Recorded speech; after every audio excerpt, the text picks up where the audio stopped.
that's just going to happen. Well, with Ben Simmons, LeBron James, Kawhi Leonard, and Joel Embiid, Robert Covington wouldn't be starting anyway. Yeah. Who would you even put it? Okay, who's their starting point guard right now?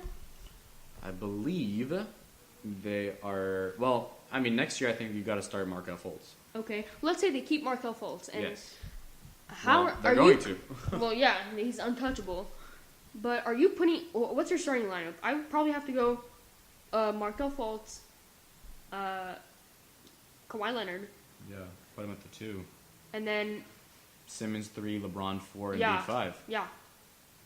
Yeah. I think that's a team that makes a deep run. That goes to the playoffs right then or there. That goes Possible to the 1 finals. seed. That's a finals, and I think that goes. That's a team I would love to see take on the Warriors. And they would beat them. That would be quite the battle. They would beat the Warriors. You make that claim, I don't know. But I would love to see that battle. I like to see LeBron James go up against Draymond Green. I would love to see Ben Simmons try to defend Kevin Durant. Markelle Fultz, he's kind of the third wheel or like fifth wheel here. But he's all, you know what, if he has a breakout season like Ben Simmons did, then he's also going to be really, really good. I would maybe even put Kawhi on Curry and then Markelle Fultz on Clay. Does that make any sense? In my book, no. But I mean, do you want to put Markelle Fultz on Curry? I think you do. Just because purely on size. Klay Thompson's 6'7". Fultz is 6'3", Curry 6'3". Wait, Markelle Fultz is like 6'6", isn't he? I thought he was 6'3". I don't know. Disregarding that, like, either way, I think you keep your size on Klay Thompson. I like that matchup. 6'4". Okay, well, I still would rather have Kawhi Leonard guarding Clay. Clay. Or maybe you switch Kawhi onto Durant, you put Simmons on Clay for that matchup. This matchup doesn't go over 100 points. Honestly, with this defense, no way. Honestly, that's completely irrelevant because nothing's happening right now. So moving on to the stuff that's poised to happen. DeAndre Jordan verbally agreeing to the Dallas Mavericks 1 year, $24 million guaranteed. What do you think about that? People said that because the Clippers weren't willing to trade, that DeAndre Jordan now is not going to get the money that he deserves.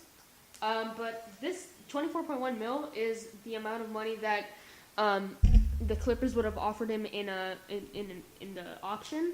So he's getting his money, and it's only 1 year. So I don't know why you would want to go to play in Dallas.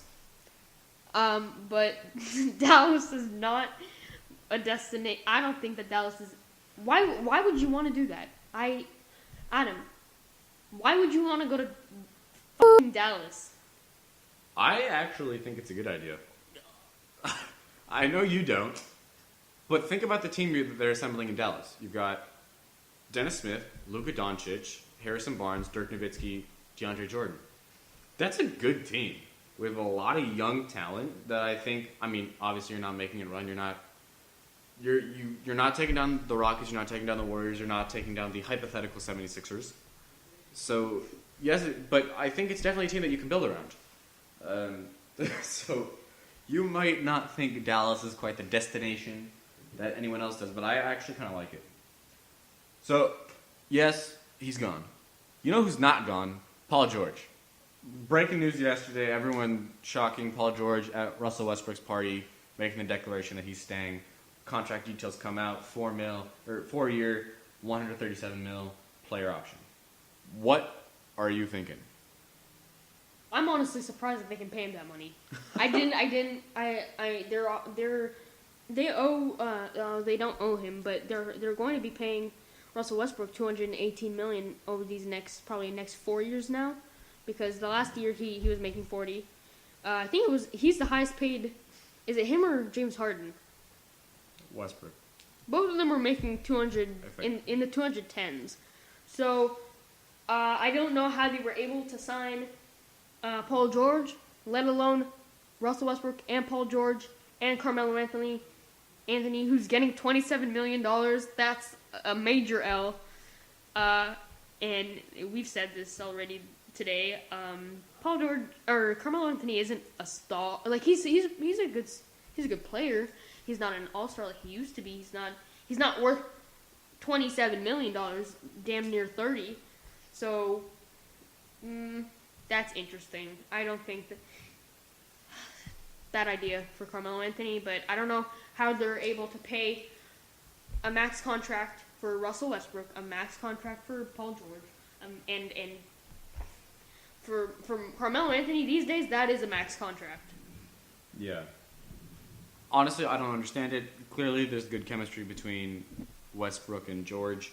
I obviously, you know how I feel about the whole Russell Westbrook effect. But hey, more power to you, Paul George. I wish you luck, and you'll be swept by the Warriors. Moving on, we're going to talk about Kevin Durant. Speaking of the Warriors, Durant signing a 2-year deal, the player option after the first $61.5 million pay raise after taking the pay cut. How do you feel about that? Still just, he keeps signing these 2-year deals, the 1+1s.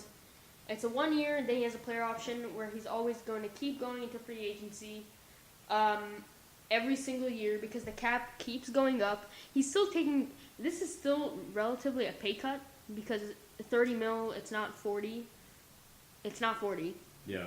So he's still taking a pay cut. He's doing that because the cap keeps raising every single year by a few $1 million. So he's technically still taking a pay cut, but he's going to get that cash every single year. He just wants to stay on this stacked team. You can't blame him. I wasn't a big fan of his move, and I know a lot of people weren't, but you have to give it up for him because he's playing the market right, and he knows, and he's not blowing it. He knows that this is a team that has what it takes, and they already have it. They already have the championships. He has the MVPs. He knows he has to stay here, so he's doing the right decision here, and that's just worse for the league. I think also you have to look at it from the Warriors' perspective too. You got a guy, you're coming off of the 3-1 loss to the Cleveland Cavaliers after Kyrie Irving hits that incredible shot over Curry. You bring in a superstar. And LeBron James Finals MVP. And shut the fuck up. Okay, so you move on from that. You come back, you sign a superstar. You got Kevin Durant, back-to-back titles and back-to-back Finals MVPs for this guy. You're willing to give him the money. He's willing to take the money. And you're back again making more money. So it's a win-win for everyone in that situation. I think Durant's happy. The Warriors are happy. This is not that big of news. Like, we all knew Kevin Durant was re-signing. Exactly. We knew he's going to opt out just to opt back in for more money. He's living the life right now. Speaking of re-signing, one that I think most people saw coming, but, still got to cover, Chris Paul signing a max deal with the Houston Rockets, 4-year, $160 million. Big contract for a little guy, but definitely worth it in my look. This is a guy, you look, without Chris Paul, I don't think that team goes as far as they do. Harden, obviously, incredible year. A lot of power to you. That 60-point triple-double was insane. But Chris Paul really made that team, I thought, in the playoffs, stepping up, hitting those incredible threes against that Warriors team, taking them to 7. Chris Paul, I think, with Chris Paul and James Harden, this Rockets team goes far. I think they know it. He knows it. He's back. But they lost Trevor Ariza. They lost their 3-and-D player, a player who hits that shot on one end, goes back.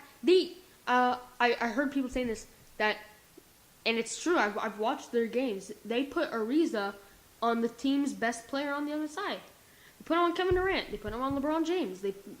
You see, like, he's their defensive player, and that takes some of the defense off of Chris Paul and James Harden. Not that both of those are defense oriented most of the time, but still, that's a big part of their team. Even though he's not really good, he's pretty good, and he works so well with that team. He actually signed with the Suns. I don't know the details of that deal, but I believe it's a 1-year, $12 million contract. Yeah, it's a 1 year, but I think they got worse. They're not going 7 games in the playoffs against the Warriors. They were 1/2 away from going to the NBA Finals last year. 1 24-minute stretch. And they got absolutely annihilated. Lack of a better word. That's just it. They were absolutely killed. All right. That's it. That's all we got. Thanks. Tune in next time. This was Offer on the Table. I'm Adam. And I'm John. We'll talk at you next time.